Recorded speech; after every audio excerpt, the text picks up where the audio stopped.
All right, so the first thing we need to do is we need to remove the visors on both sides for access up here in this panel and to be able to run our wires. So to do that, you can just fold it down, you can pull that out, pull this off to the side. You'll notice this slides in and out. This little cap, you're gonna take a little, pry tool or a little screwdriver, something, be careful not to damage the plastic. But this little cap, it's gonna pop off.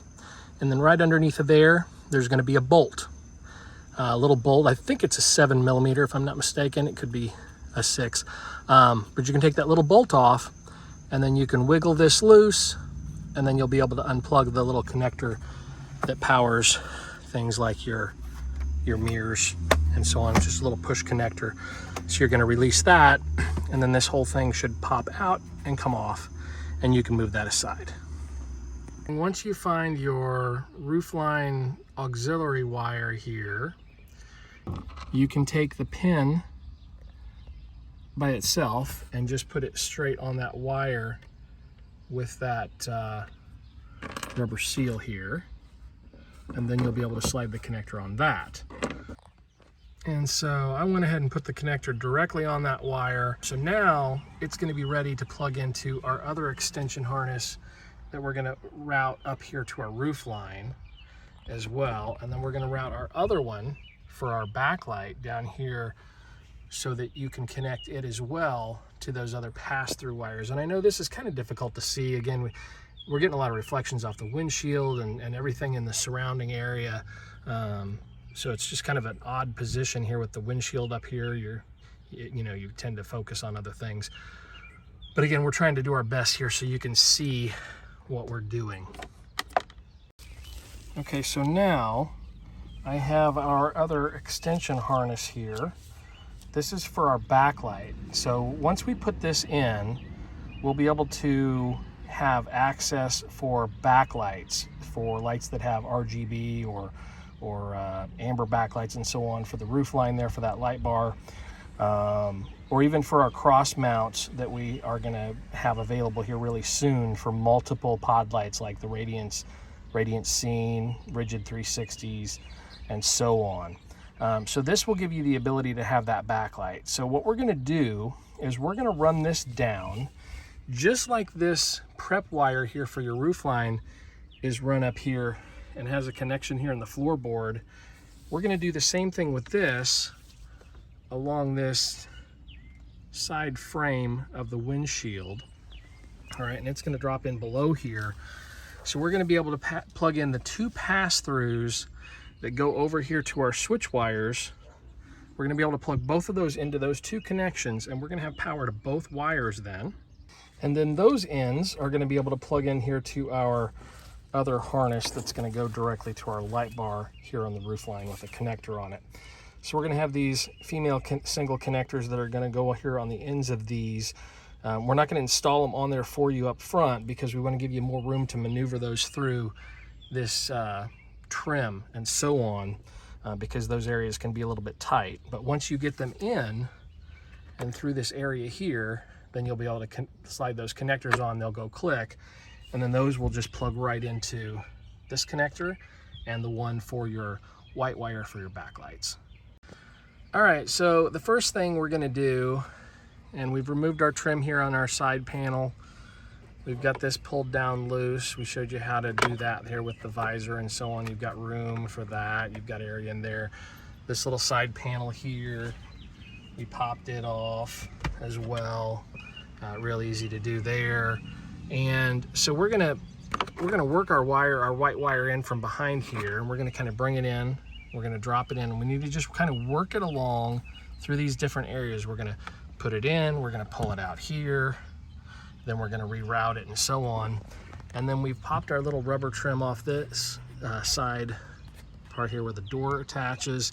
This just pops on and off. It's real easy. Everything pops on and off of the Bronco really easy. So I don't think you really have to worry too much about breaking anything. It's kind of all designed to just be taken apart and put back together. Now next you're gonna go ahead and gently pull this piece of trim off. It's just plastic trim here. There's some little clip spots here where it just goes into the plastic. Now this section here is probably the trickiest, and it's just because there's areas of the back side of this panel that have, you know, like solid blocks and so on. There's a lot of channels in this. You really want to kind of follow this along this outside. You should see that. I know it's hard to see here, but you should see it come through as you're kind of sliding it in. Try to keep it this direction, okay? Sliding kind of along the outside edge of this so that you can get a hold of it right here at the bottom and pull it out. Now, another thing you could do if you're careful is you could get a short piece of wire that you can kind of bend and keep slid up along this where you can pull that wire out. You could tie it to the end of this right here and then pull that back through. So the idea is that you want to get this pulled through right here at this bottom part. And then you can pull this slack back loose through here, just like so. Now, you've got that pulled through there. Now we can go ahead and continue to feed this on the rest of the way here and work it on the outside edge and then on down. All right, so now pay attention to this. You can see I've got this loop here. I've put the end through here. I've pulled this back some so that I can pull this through, just like so. All right, and get that on the outside. We can tuck this in out of the way here so that it's not bothering anything, and then continue to work this down and behind the rest of this. You can tuck it back behind this trim panel again where you want it to be. Okay, now you should be able to see that I've pushed this, I've tucked this the rest of the way behind there, and I've got it coming out behind here now, okay? So I got some more slack. Now I can go behind this bolt. I'm not sure what this little spacer thing is here, but I think it's better to clear behind it. All right, so now we can go ahead and feed this back behind this bolt and spacer here that they've got between the dash and the door jamb. And I'll pull that the rest of the way out, just like so. All right, now we can go ahead and fish that the rest of the way in. Now, here's where we're kind of at the home stretch now. So we're gonna feed this wire in here, all right? And then from the bottom side, we can reach up there quite a ways and feel for it until we get a hold of it. And then we're gonna be able to pull it through. And now I've got it. So I've reached up in there, and I pulled it the rest of the way through. You can see it right there. This is coated in loom, so it's not gonna hurt anything. As far as the wire goes, it's secure and it's gonna be insulated and protected. But now that we've got this down here, now we can go ahead and slide our connector on. The reason, again, we didn't slide our connector on is because of this space. We want to make sure you have all the space you can, some of these tight areas to slide this wire in.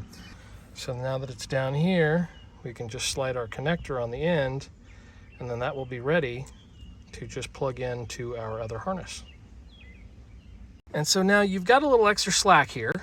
We made sure that you had a little extra. Again, you can take this and zip tie these up once you're all done. So having a little extra slack is good. This would be the point now if you wanted to pull any slack back, if you wanted some more slack, you can kind of pull that wire along and give yourself a little more slack if you want to. But for the most part, having that extra slack at the bottom is probably the best. We've still got plenty of room up here for everything else. All right, so now we're on the home stretch with our final harness that's going to go to our light bar and connect to these other two wires.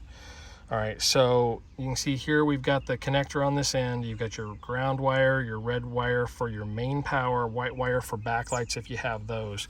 There's a ground ring there that's built in. And then we've got our pins here to slide our connectors on, which are then going to just plug into these two wires right here. We've got our white wire for our backlights and our other wire here for our main power. You'll also notice this nut. We're going to give you a nut to put over top of your ground here, and I'm going to show you the best place for that. All right, so you see this bolt right up here in this headliner right there. It has a nut on it already. This one is squeezed over that nut. You don't want to remove this. So all you're going to do is you're going to slide that ground ring over top, and then you're going to put the new nut over top of that and tighten that down. That's going to give you the ground that you need to the body for your light. But again, on this end, we left these wires loose without the connectors on them, because on this end, we want to be able to maneuver that around some of this other trim up here, and we're going to show you that next.